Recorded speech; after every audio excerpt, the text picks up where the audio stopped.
Engkau tak besertaku, ku tak mau berjalan.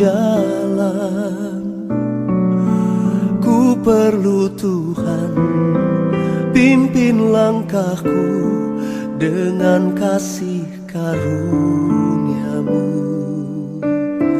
Pimpin langkahku setiap waktu, berjalan dalam Roh-Mu.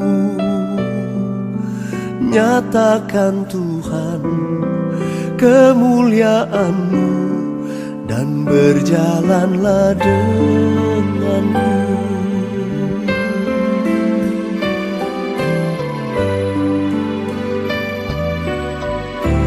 Bila Engkau tak besertaku,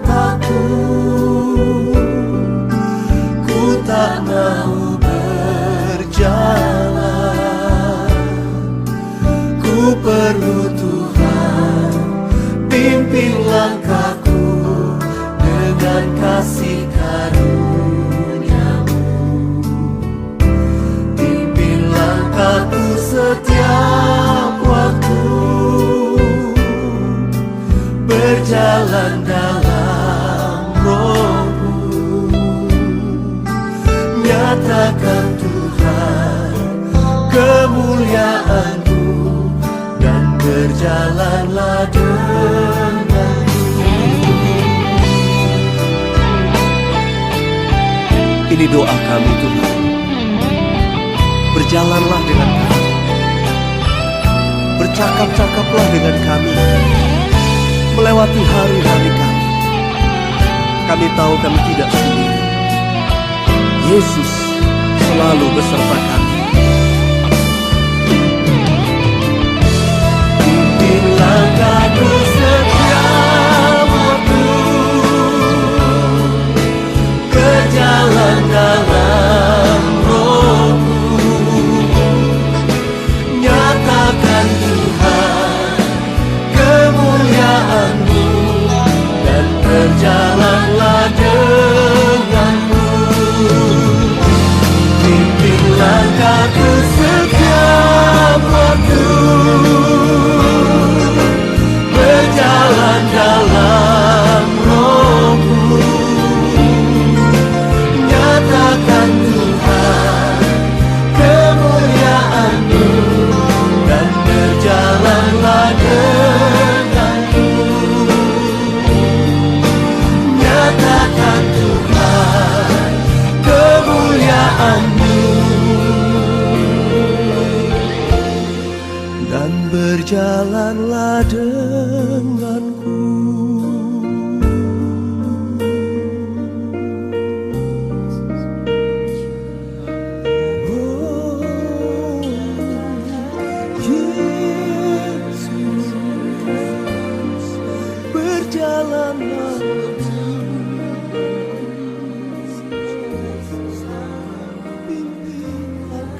Halo teman-teman, Shalom. Apa kabar semuanya? Harapannya kita semua baik dan sehat ya. Amin.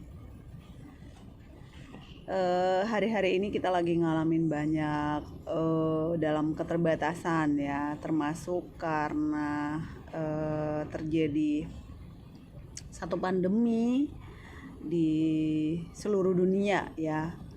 Karena ini merupakan satu wabah yang gak hanya kita yang ngalamin, tapi semuanya gitu, hampir menyeluruh ya. Jadi mudah-mudahan badai ini segera berlalu, dan kita percaya ketika kita masih terus berharap sama Tuhan, kita pasti bisa kuat dan kita akan menang. Amin. Ketika kita menerima Yesus sebagai Tuhan dan Juru Selamat atas hidup kita, maka otomatis kita menjadi warga kerajaan Allah. Dan ketika kita menjadi warga kerajaan Allah, otomatis hidup kita akan dipimpin Tuhan. Roh Kudus akan bekerja di dalam hidup kita. Dan Roh Kudus itu akan bermanifestasi. Dia akan bekerja, dan pastinya kita akan mendapatkan visinya Tuhan gitu. Visinya Tuhan itu apa? Visinya Tuhan itu gimana supaya kita orang yang percaya itu bisa menjadi alatnya Tuhan, bisa menjadi saksinya Tuhan, menjadi terangnya Tuhan gitu. Kita menjadi penjala manusia yang belum percaya kepada Tuhan gitu ya. Ada banyak cara Tuhan memakai kita supaya kita menjadi saksi di tengah-tengah apapun yang Tuhan percayakan di hidup kita ya. Hari ini kita mau belajar 3 cara ya. 3 cara gimana kita menjadi saksi dan penjala manusia yang efektif ya. Ada caranya ya.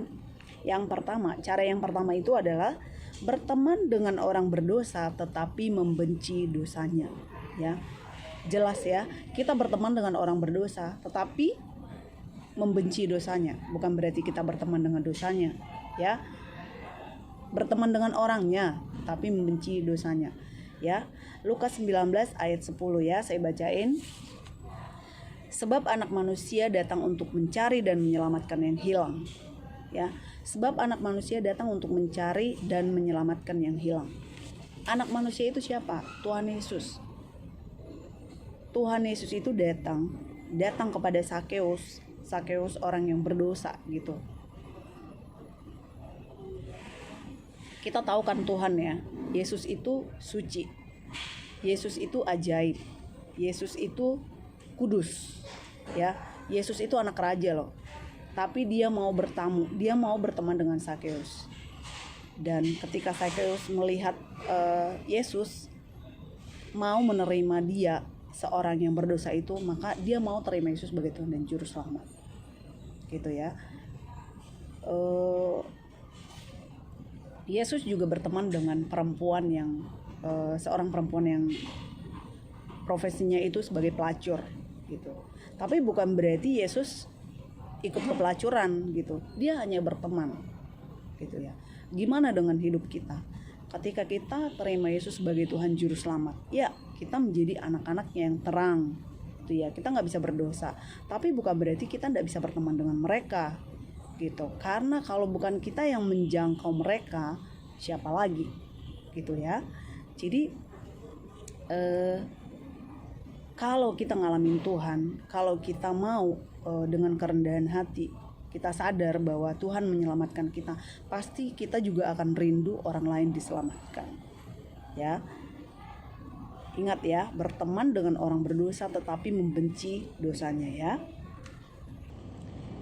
Cara yang kedua bersaksi itu yaitu dengan bersaksi dengan perbuatan dan perkataan ya.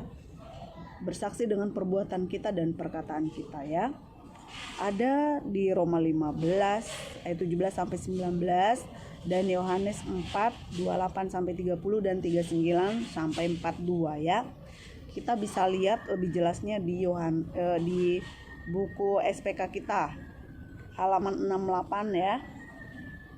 Nah, saya hanya baca di Yohanes 4 ayat 28 sampai 30 ya. Maka perempuan itu meninggalkan tempayannya di situ, lalu pergi ke kota dan berkata kepada orang-orang yang di situ, "Mari lihat, di sana ada seorang yang mengatakan kepadaku segala sesuatu yang telah kuperbuat. Mungkinkah dia Kristus itu?" Maka mereka pun pergi keluar kota lalu datang kepada Yesus ya. Jadi perempuan Samaria itu ketika dia tahu, dia mengerti bahwa itu bukan orang yang sembarangan, itu adalah Mesias, dia adalah Kristus, dia pergi gitu. Jadi tidak hanya menyimpan untuk diri sendiri gitu ya. Jadi dia berbuat dan melalui perkataannya gitu ya. Nah, untuk kita nih sebagai generasi muda gitu ya, ketika kita udah kenal Kristus, ketika kita udah terima Yesus sebagai Tuhan dan Juru Selamat, nggak cukup hanya di kita gitu ya. Jadi melalui perkataan kita, melalui perbuatan kita, biarlah orang mengenal Kristus ya. Contoh kasus gitu ya,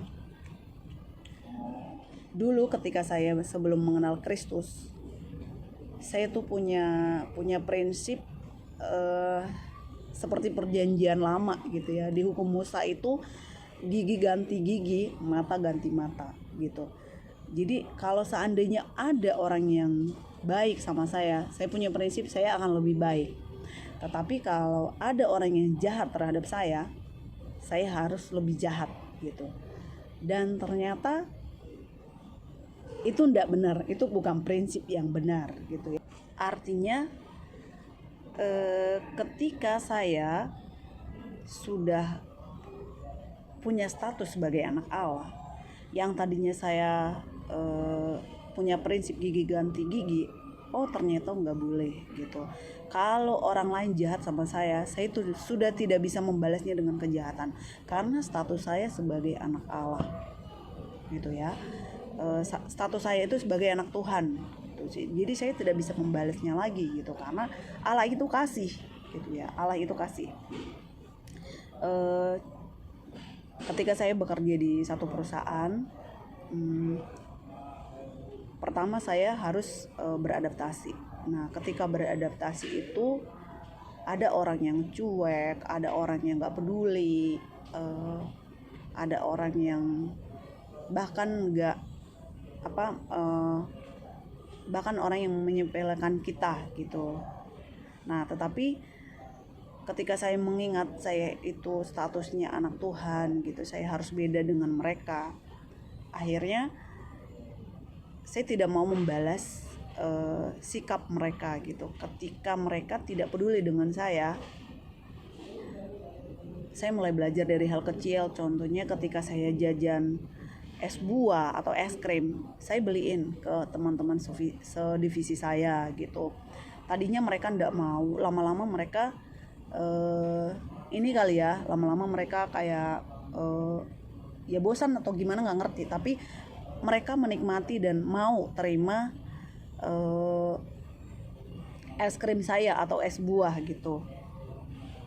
Saya bukan menyuap gimana sih, tapi saya memang di dalam hati itu saya harus beda dengan mereka gitu.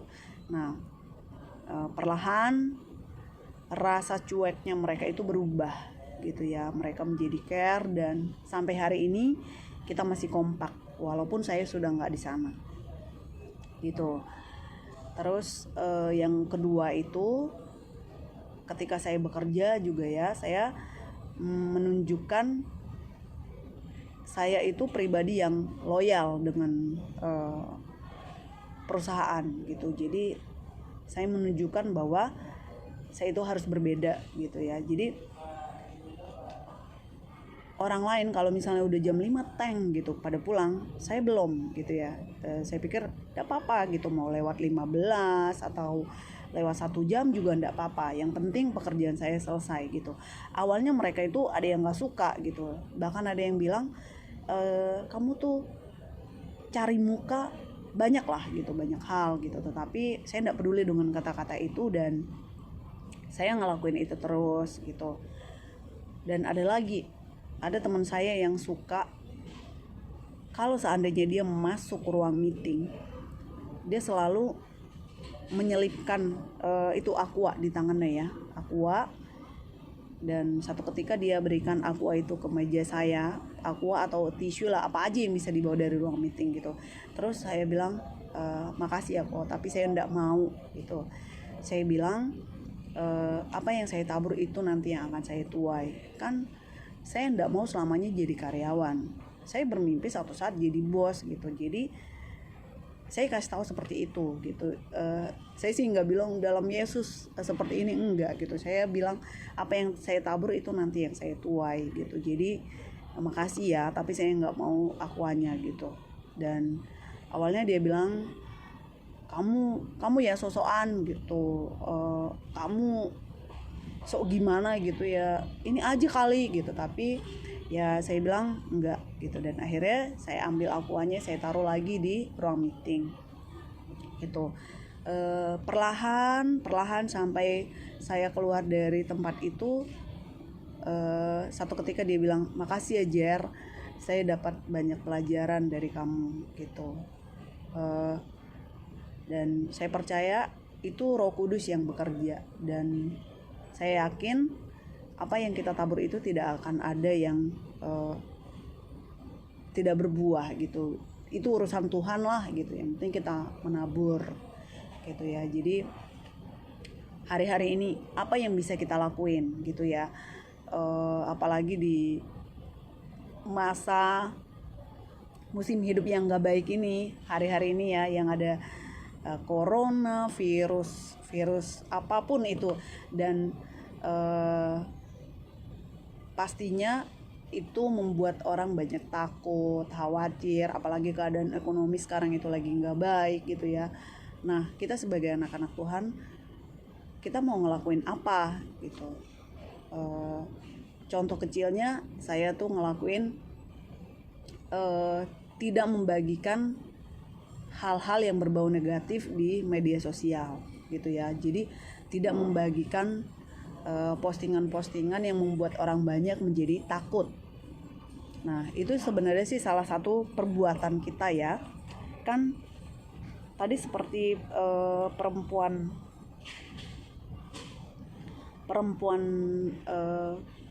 Samaria itu nggak cukup hanya di dia gitu loh. Jadi dia pergi dan membagikan yang dia dapat itu, dan akhirnya banyak orang yang percaya kepada Yesus gitu. Jadi ya itu ya yang kita bisa lakuin ya. Terus yang ketiga itu melalui pemberitaan Injil kerajaan ya. Cara yang ketiga dalam bersaksi itu, cara yang ketiga tadi memberitakan Injil kerajaan ya.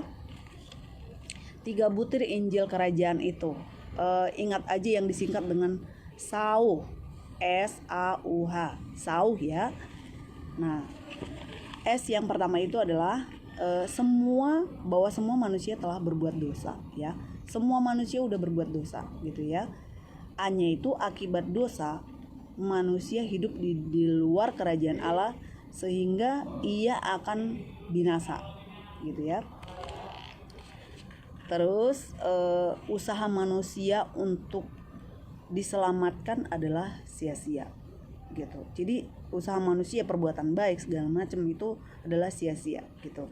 Hanya orang yang percaya, hanya orang yang percaya kepada Yesus sebagai Tuhan dan Juru Selamat yang akan masuk ke dalam kerajaan Allah dan memiliki hidup yang kekal. Nah, ini yang perlu kita sampaikan, bahwa awalnya semua orang itu sudah berbuat dosa, dan akibat dosa itu manusia punya hubungan yang tidak baik dengan Tuhan gitu ya. Kita hidup di luar kerajaan Allah ya. Dan usaha manusia itu sia-sia, nggak ada, mau perbuatan baik lu, mau apapun itu, nggak ada yang bisa menyelamatkan gitu ya. Itu yang perlu kita kasih tahu kepada teman-teman yang ada di luar, jiwa-jiwa yang belum mengenal Tuhan gitu ya. Dan kita ingatkan lagi bahwa hanya Yesuslah jalan dan juru selamat yang bisa menyelamatkan yang bisa menyelamatkan dia dan dia bisa masuk ke surga dan mempunyai hidup yang kekal. Gitu ya. Kesaksian adalah seperti membajak hati manusia. Dengan pemberitaan Injil kita menanam benih keselamatan. Matius 13 ayat 23. Kesaksian adalah seperti membajak hati manusia. Dengan pemberitaan Injil kita menanam benih keselamatan, ya. Dan biarlah kita yang sudah di dalam Tuhan terus mau belajar dan mau memberitakan, kita menjadi saksi di dalam Tuhan, karena itulah kerinduan Tuhan gitu. Jangan merasa cukup di kitanya gitu. Kita harus keluar dari zona nyaman gitu ya. Kita harus keluar dari zona nyaman. Apakah kita hanya menyimpan keselamatan itu di diri kita gitu ya. Dan saya percaya setiap orang yang ngalamin Tuhan, setiap orang yang hubungannya baik dengan Tuhan, pasti dia mau menjadi saksi dan penjala manusia untuk Tuhan. God bless you all.